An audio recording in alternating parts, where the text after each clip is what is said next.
Watanzania tuwe makini sana na utapeli wa ajira. Kwa sababu hivi karibuni kumekuwa na wimbi kubwa sana la watu wengi kutapeliwa, hususan katika masuala mazima ambayo yanahusiana na ajira.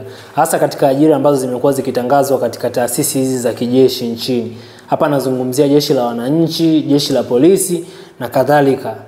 Na ndicho hicho ambacho kimetokea katika idara ya uhamiaji hivi karibuni. Mnamo mwaka jana Novemba 29 mwaka 2024, idara ya uhamiaji ilitangaza nafasi za ajira.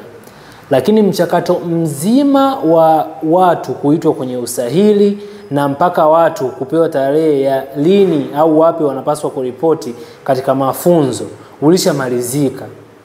Lakini inaonekana kuna watu wakiwatumia ujumbe au wakiwapigia simu watu wenye uhitaji, wakijifanya wao ni maafisa kutoka idara ya uhamiaji na kuwataka watu wawatumie pesa ili wao waweze kuwasaidia kupata ajira.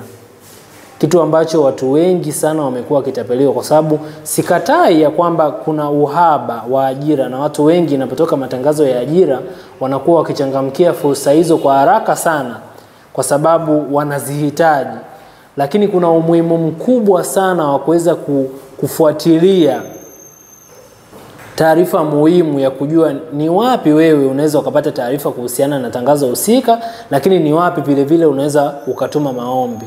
Msemaji mkuu wa idara ya uhamiaji Paul Msele amewaasa Watanzania ya kwamba mpaka sasa hivi wajue idara ya uhamiaji haijatoa tangazo lolote la ajira tangu lile lililotolewa Novemba 29 mwaka 2024, na mchakato ule ulishamalizika kabisa, watu walisharipoti na sasa hizi wanaendelea na taratibu zingine kadiri ya sheria na kanuni ambazo zipo ambazo zinaongoza idara ya uhamiaji katika kurecruit au kuajiri watu pale inapohitajika.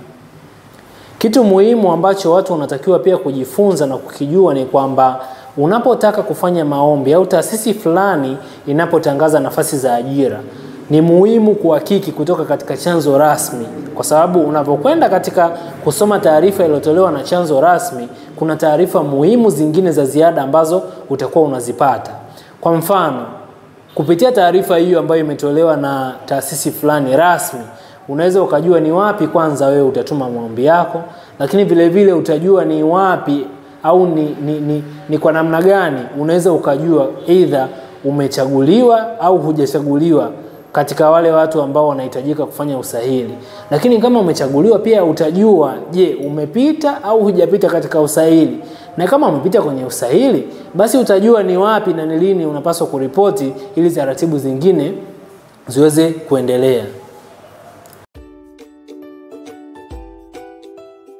Nukta TV.